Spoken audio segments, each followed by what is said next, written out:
Good morning day students. हम स्लेंटेट पढ़ रहे थे। स्लेंटेट में हमने जनरल फीचर के अंदर डाइजेस्टिव ट्रैक्ट डाइजेशन जो है वहाँ तक पढ़ लिया था। इस लेक्चर में हम बाकी के जो फीचर्स होंगे स्लेंटेट्स के उनके बारे में पढ़ेंगे। और जो फीचर है नेक्स्ट जो फीचर है जैसे रेस्पिरेशन एंड एक्सक्रीशन। तो रेस्पिरेशन और एक्सक्रीशन की अगर हम बात करें तो जो स्लेंटेट्स हैं उनके अंदर वेल डिफाइंड कोई रेस्पिरेटरी और एक्सक्रीटरी सिस्टम नहीं है। ठीक है, no respiratory and excretory system. ठीक, तो स्लेंटेट्स में कोई रेस्पिरेटरी और एक्सक्रीटरी सिस्टम वेल डिफाइंड नहीं है। और सिस्टम नहीं है तो फिर रेस्पिरेशन और एक्सक्रीशन कैसे होगा? तो रेस्पिरेशन जो और एक्सक्रीशन जो है वो उनका जनरल बॉडी सरफेस से होता है। ठीक है,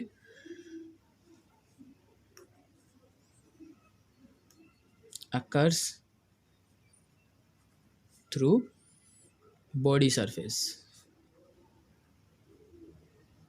ठीक है, यहाँ पर जो रेस्पिरेशन और एक्सक्रीशन होगा स्लेंटेट्स के अंदर वो जनरल बॉडी सरफेस से होगा। ठीक है, तो हम यहाँ लिख देते हैं स्लेंटेट।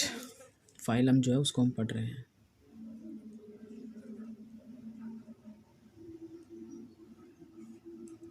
स्लेंटेट्स जो है उसको पढ़ रहे हैं हम। और जो एक्सक्रीटरी वेस्ट होगा यहाँ पर, ठीक है, वो कौन सा होगा? तो अगर उसकी बात करें तो इनके पास जो अमोनिया है, ठीक है, वो एक्सक्रीटरी वेस्ट होगा। Ammonia is chief excretory waste. ठीक है, इसका मतलब स्लेंटेट्स जो हैं वो कैसे हैं? अमोनोटैलिक हैं। ठीक है, और रेस्पिरेशन में वही गैसियस एक्सचेंज होगा। CO2 जो है उसको सेल से छोड़ा जाएगा, बॉडी से छोड़ा जाएगा। O2 जो है उसको एब्जॉर्ब किया जाएगा। सारे के सारे एक्वेटिक हैं, इसलिए जो O2 है, ऑक्सीजन जो है वो पानी से ही एब्जॉर्ब की जाएगी और जो CO2 है वो पानी के अंदर ही छोड़ दी जाएगी। लेकिन वो जो बॉडी सरफेस है उनका उसके थ्रू होगा। इंडिविजुअल सेल्स जो है अपना वो ये इंडिविजुअल रेस्पिरेशन और एक्सक्रीशन है वो करेंगे यहाँ। ठीक है, तो इसके बाद में जो नेक्स्ट फीचर हमारे पास में आता है रेस्पिरेशन और एक्सक्रीशन के बाद, वो है नर्वस सिस्टम। ठीक है, नर्वस सिस्टम की अगर हम बात करें यहाँ, तो नर्वस सिस्टम जो है उसकी प्रिमिटिव फॉर्म यहाँ पर मिलती है। ठीक है, मतलब कि यहाँ पर नर्वस सिस्टम की शुरुआत हो चुकी है, नर्वस सिस्टम बनने लग गया है। यहाँ primitive form of nervous system is found. ठीक है, नर्वस सिस्टम की प्रिमिटिव फॉर्म जो है वो यहाँ आ गई है, मिलती है। इसके बाद जो नर्वस सिस्टम की जो प्रिमिटिव फॉर्म है उसके अंदर जो नर्व सेल्स हैं वो और उनकी जो प्रोसेसेज हैं उसका एक नेटवर्क बनता है। ठीक है, तो ये जो प्रिमिटिव नर्वस सिस्टम है ये क्या कंसिस्ट करता है? Consist of network of nerve cells and their processes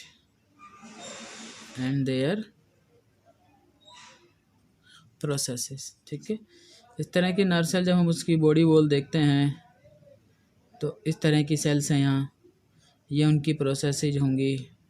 ठीक है, इस तरह की सेल्स वहाँ प्रेजेंट होती हैं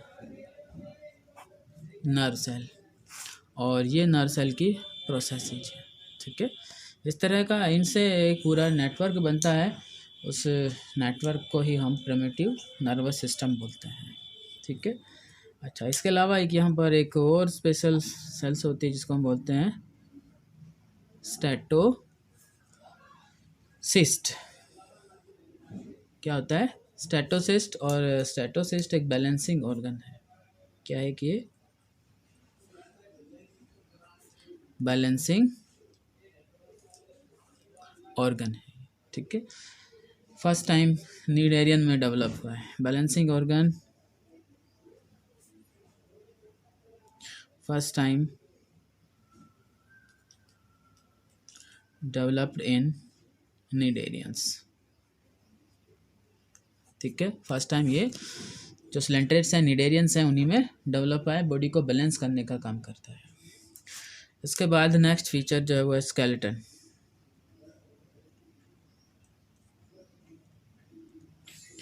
स्केलेटन स्केलेटन कैसा होता है? सिलेंट्रेट का जो स्केलेटन है वो कैलकेरियस, एंडोस्केलेटन और एक्सोस्केलेटन है। ठीक है, नेक्स्ट फीचर हम स्केलेटन की बात करते हैं। और स्केलेटन जो है सिलेंट्रेट्स के अंदर वो कैलकेरियस, एंडोस्केलेटन और एक्सोस्केलेटन है। ठीक है, कैसा है? कैलकेरियस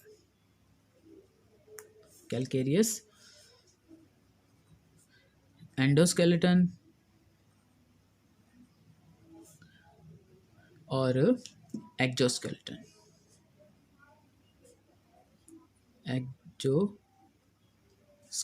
एंडोस्केलेटन और एक्सोस्केलेटन जो है उसका कैलकेरियस का बना हुआ है। अगर सम स्लेंटेट्स में है ये, जिसमें है उनके अंदर कैलकेरियस मतलब कैल्शियम कार्बोनेट का एंडोस्केलेटन प्रेजेंट होगा इन सम स्लेंट्रेट्स।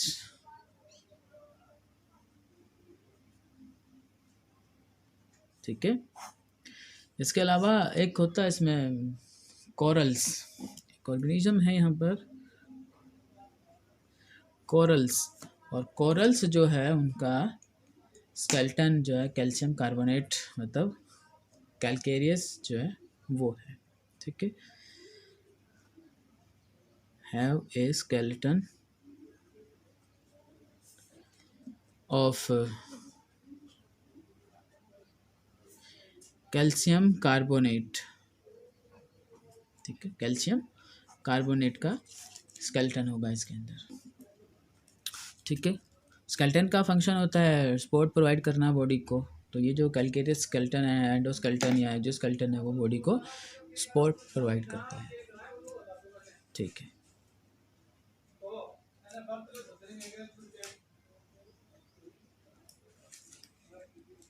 रिप्रोडक्शन। रिप्रोडक्शन की अगर हम बात करते हैं तो रिप्रोडक्शन दोनों टाइप का है, सेक्सुअल भी है और एसेक्सुअल भी है। ठीक है, बोथ एसेक्सुअल एंड सेक्सुअल। ठीक है, asexual and sexual. Asexual reproduction की हम बात करें कि स्लेंटेट में एसेक्सुअल रिप्रोडक्शन कैसे होता है। एसेक्सुअल रिप्रोडक्शन, एसेक्सुअल रिप्रोडक्शन जो होता है वो फ्रेगमेंटेशन से भी होता है। कहीं पर कुछ फॉर्म है जिसमें फ्रेगमेंटेशन से भी नए ऑर्गेनिज्म बन जाता है। कहीं पर जो है बडिंग जो है उससे भी नया ऑर्गेनिज्म बनता है। ठीक है, बडिंग जैसे हाइड्रा है उसके अंदर बडिंग होती है। ओके, और बडिंग जो है वो यहाँ पर कैसी है? एक्सटर्नल है, ये ध्यान रखना है। बडिंग कैसी है? एक्सटर्नल बडिंग यहाँ पर होती है इनके अंदर। इसके बाद ये तो बात हुई एसेक्सुअल की, फिर सेक्सुअल रिप्रोडक्शन है। सेक्सुअल रिप्रोडक्शन, तो सेक्सुअल रिप्रोडक्शन जो है उसमें तो गैमेट की फॉर्मेशन और फ्यूज़न होता है। Involve formation and fusion of gametes. ठीक है, गैमेट की फॉर्मेशन और फ्यूज़न होगी। ऑर्गेनिज्म जो होगा वो बाइसेक्सुअल भी, इसमें जो स्पीसीज हैं वो कुछ बाइसेक्सुअल भी हैं, यूनिसेक्सुअल भी हैं। ठीक है, बाइसेक्सुअल जो होंगे उनके पास दोनों टाइप के सेक्स ऑर्गन होंगे, बाइसेक्सुअल और यूनिसेक्सुअल। ठीक है, बाइसेक्सुअल भी होंगे और यूनिसेक्सुअल भी होंगे। और सिलेंट्रेट्स जो है उनके अंदर एक स्पेशल फीचर की हाई पावर ऑफ रीजनरेशन इनके अंदर होती है।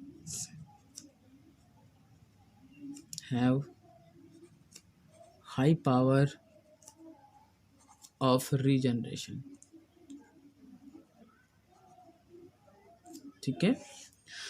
रीजनरेशन की बहुत ज़्यादा पावर होती है इनके अंदर, तेज़ी से ये रीजनरेट कर सकते हैं। ठीक, नेक्स्ट जो फीचर होगा वो होगा हमारे पास में डेवलपमेंट। डेवलपमेंट से पहले फर्टिलाइजेशन जो है गैमेट्स का वो एक्सटर्नल और इंटरनल दोनों टाइप का है। ठीक है, तो पहले हम देखते हैं फर्टिलाइजेशन को डेवलपमेंट से पहले।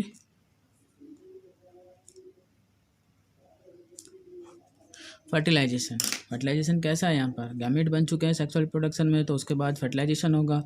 फर्टिलाइजेशन कैसा है, एक्सटर्नल भी है और इंटरनल भी है। कुछ में फर्टिलाइजेशन बाहर होगा, कुछ में जो फर्टिलाइजेशन है वो बॉडी के अंदर भी होगा।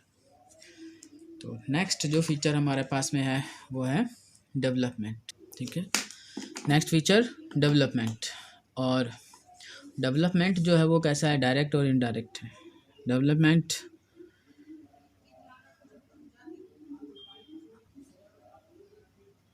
डेवलपमेंट इज डायरेक्ट और इनडायरेक्ट।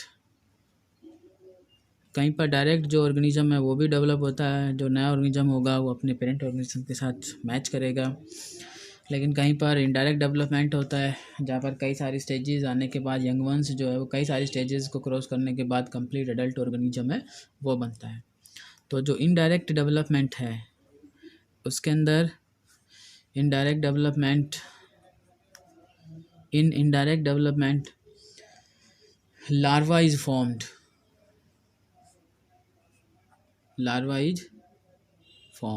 लार्वा बनता है। ठीक है, और लार्वा जैसे प्लेनुला लार्वा।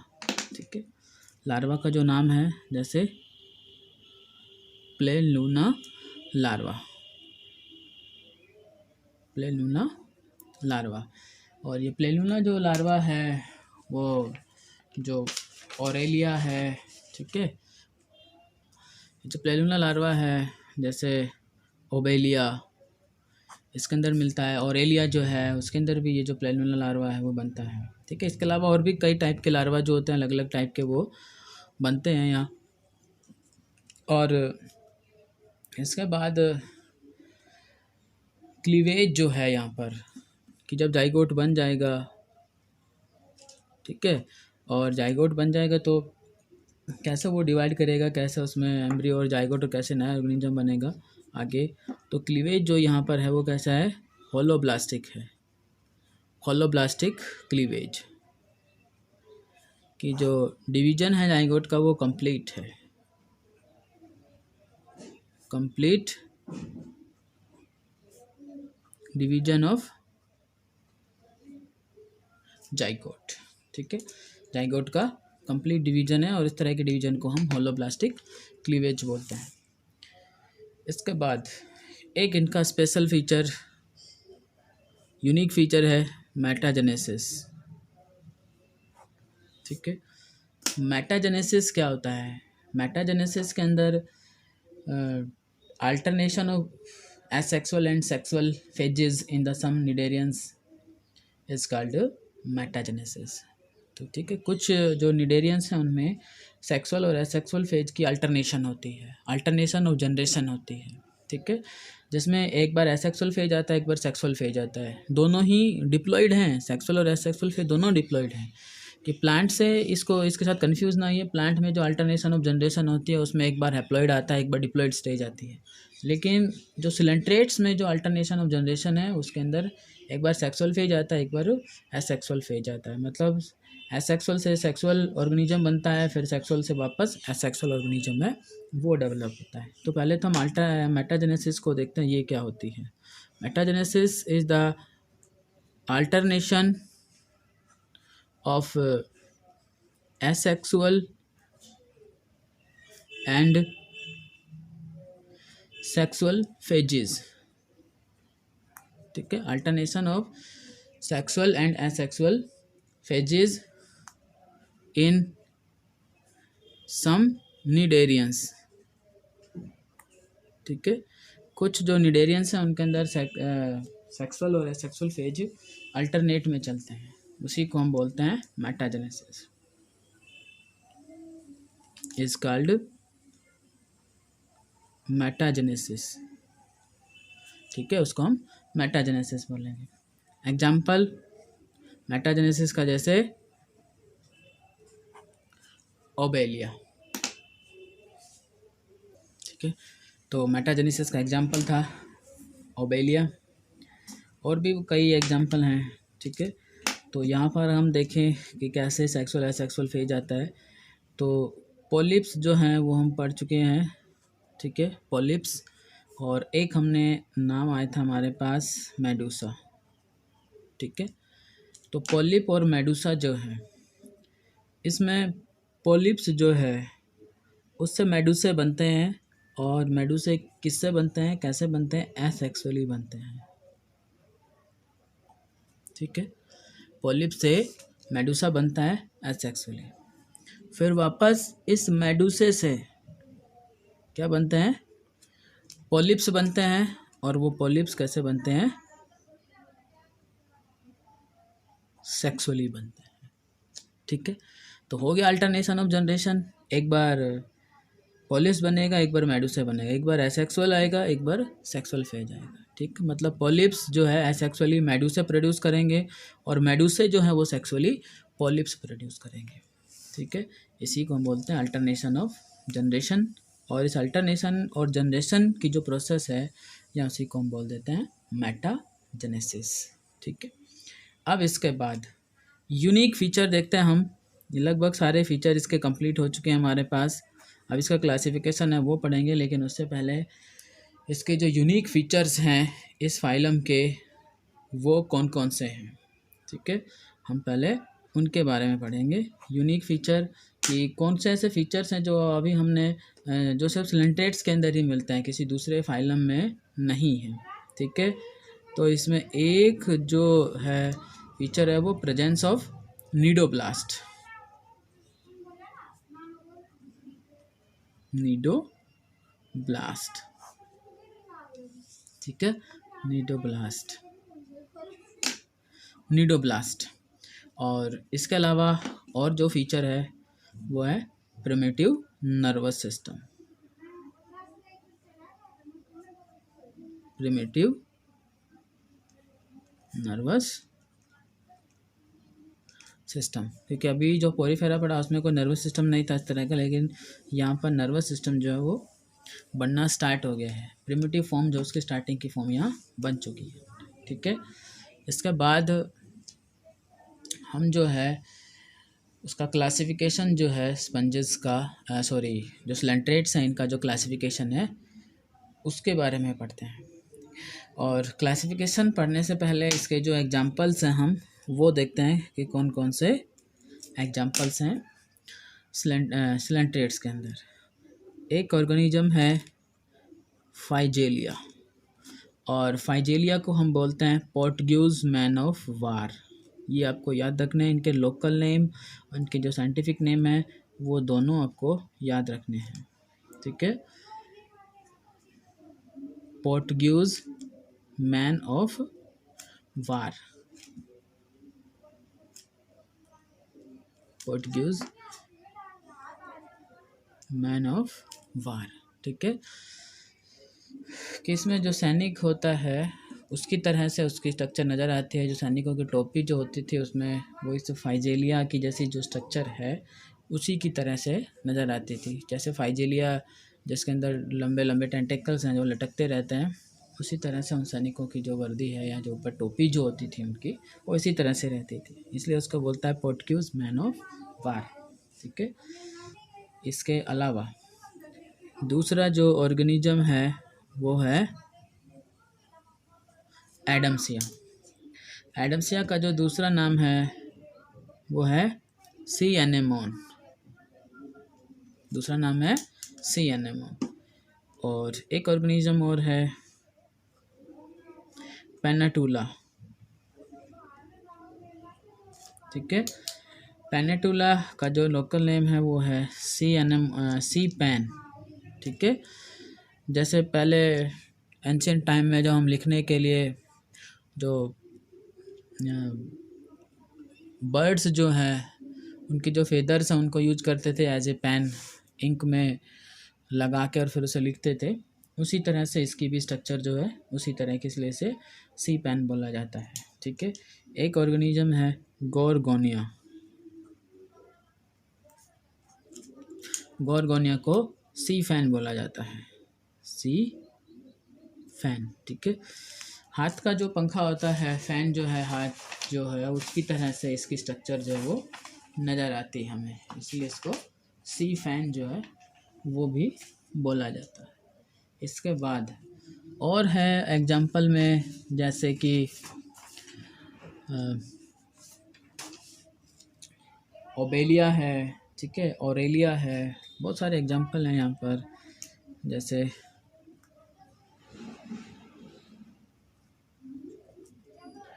ओबेलिया। ठीक है। और ओबेलिया जो है उसको, ठीक है, ओबेलिया जिसको हम सीफर बोलते हैं, सीफर बोला जाता है उसको। ठीक है। और एग्जाम्पल है, एनिमल का नाम है इसमें, और एक ओरेलिया। ओरेलिया जो है उसको जेलीफिश बोला जाता है। ठीक है। ओरेलिया को क्या बोला जाता है? जेली फिश बोला जाता है इसको। ठीक है। और इसके अलावा और भी ऑर्गेनिज्म है, जैसे मेंड्रीना, ब्रेन कोरल, मेंड्रीना, और मेंड्रीना को ब्रेन कोरल बोला जाता है, ब्रेन कोरल। तो ये कुछ एग्जांपल हैं कॉमन से सिलेंट्रेट के, वो हैं इनके लोकल नेम और जो ये साइंटिफिक नेम जो है इनके, इन सबको आपको याद करना है। ठीक है। दोनों टाइप के नाम जो है वो कभी कभी पूछ लिए जाते हैं, तो इन दोनों को आपको याद रखना है। इसके बाद हम इसका क्लासिफिकेशन जो है वो पढ़ेंगे। ठीक है। तो अब हम यहाँ इनका जो क्लासिफिकेशन है उसके बारे में पढ़ते हैं। ठीक है। क्लासिफिकेशन की अगर हम बात करें तो जो सिलेंट्रेट्स हैं उनको हम 3 क्लास में डिवाइड कर देते हैं। ये क्या है, इनकी क्लासेज हैं, 3 क्लास में हम इनको डिवाइड कर देते हैं। किसके बेस पे? कि डोमिनेंट फेज क्या है, पॉलिप्स हैं या मेडुसे हैं। ठीक है। तो पॉलिप्स और मेडुसे जो हैं इनके डोमिनेंसी के बेस पे हम इनको 3 क्लास में डिवाइड कर देते हैं सिलेंट्रेट को। एक क्लास है हाइड्रोजोआ, एक क्लास है स्काइफोजोआ, और एक जो क्लास है वो है एंथोजोआ। ठीक है। तो हाइड्रोजोआ, स्काइफोजोआ और एंथोजोआ, इन तीनों के अंदर जो डोमिनेंट फेज है वो कौन सा है? ठीक है। पॉलिप है या मेडुसे हैं? ठीक है। उनकी अगर हम बात करें तो हाइड्रोजोआ जो है इसके अंदर या तो कुछ फॉर्म ऐसे हैं जिनमें सिर्फ पॉलिप्स हैं, वही डोमिनेंट है, या फिर कुछ ऐसे भी हैं जिनके अंदर जो पॉलिप्स और जो मेडुसे हैं दोनों प्रेजेंट होंगे। ठीक है। जैसे ये जो फाइजेलिया है इसके अंदर दोनों प्रेजेंट होंगे, पॉलिप्स भी और मेडुसे भी। ठीक है। जैसे हाइड्रा है तो इसके अंदर एक ही फॉर्म होगी, जैसे पॉलिप्स जो है वो फॉर्म होगी। ठीक है। और ये इसमें जो ऑर्गेनिज्म है वो फ्रेश वाटर के अंदर भी हैं कुछ, और मैराइन वाटर जो है उसके अंदर भी प्रेजेंट है। तो हाइड्रोजोआ में क्लास जो हाइड्रा है, ओबेलिया है, फाइजेलिया है और पोरपीटा जो है वो ऑर्गेनिजम्स आते हैं। तो हाइड्रा के बेस पे ही इसका नाम रखा गया हाइड्रोजोआ। और हाइड्रा एक फ्रेश वाटर ऑर्गेनिज्म है, बाकी ये सभी मैराइन वाटर में मिलते हैं। इसके अलावा नेक्स्ट जो क्लास हमारे पास में है वो स्काइफोजोआ है। ठीक है। स्काइफोजोआ के अंदर जो मेडुसा स्टेज है वो डोमिनेंट है। ठीक है। और पॉलिप स्टेज जो है या तो रिड्यूस्ड है या फिर कम्प्लीटली एब्सेंट होती है। ठीक है। और एक्सक्लूसिवली मैराइन है, ये सिर्फ मैराइन वाटर जो उसी के अंदर मिलेंगे। और इसमें एग्जांपल है जैसे ओरेलिया और राइजोस्टोमा, ये कुछ एग्जांपल हैं इसमें। ठीक है। दूसरा इसके अलावा जो एंथोजोआ क्लास है उसमें पॉलिप्स जो हैं वही मिलते हैं। तो एंथोजोआ के अंदर जो पॉलिप स्टेज है वही क्या है, डोमिनेंट है, और सिर्फ पॉलिप्स हैं वही मिलेंगे इसमें, मेडुसे एब्सेंट होंगे। इसके अंदर जो एग्जांपल है उसमें गोरगोनिया है, एडम्सिया है, पेनेटुला है, ठीक है, और ट्यूबीपोरा, ये ऑर्गेनिज्म के नाम है, ये इनके अंदर प्रेजेंट होते हैं, ये इस क्लास से बिलोंग करते हैं। ठीक है। इसके अलावा भाई जो सिलेंट्रेट का यूनिक फीचर है नीडोब्लास्ट सेल, हम उसकी स्ट्रक्चर के बारे में एक बार पढ़ लेते हैं कि कैसी नीडोब्लास्ट की स्ट्रक्चर होती है, कौन कौन उसके पार्ट होते हैं। ठीक है, तो ये क्लासिफिकेशन है, ये आपको याद रखना है। हाइड्रोजोआ, स्काइफोजोआ और एंथोजोआ, 3 क्लासेज हैं। किस बेस पे डिवाइड किया है? पॉलिप्स और मेडुसे का जो डोमिनेंट फेज है उस बेस पे इनको डिवाइड किया है। ठीक है, अब हम पढ़ते हैं नीडोब्लास्ट जो है। ठीक है, नीडोब्लास्ट या हम इसका दूसरा नाम क्या लेते हैं?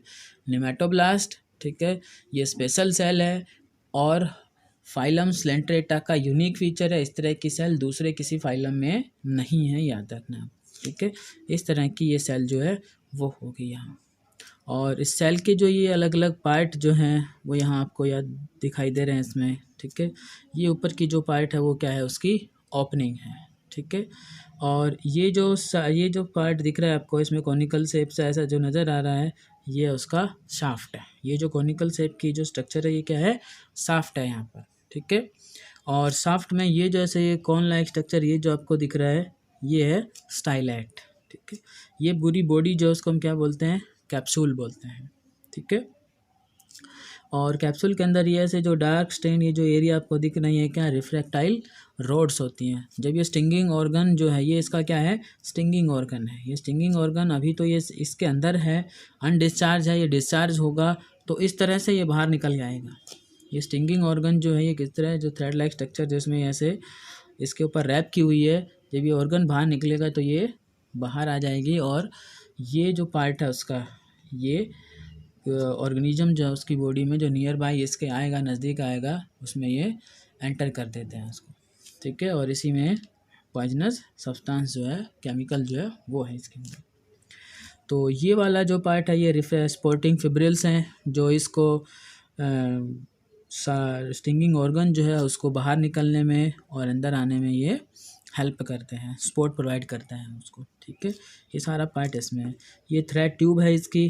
ठीक है, ऐसे जो ये इसके ऊपर लिपटी हुई आपको नज़र आ रही है थ्रेड ट्यूब। ठीक है, और इसी के अंदर प्रेजेंट होता है ये थ्रेड, और ये जब बाहर निकलता है तो इस तरह ये पतली सी जो थ्रेड लाइक स्ट्रक्चर है ये आपको नज़र आ जाती है इसमें।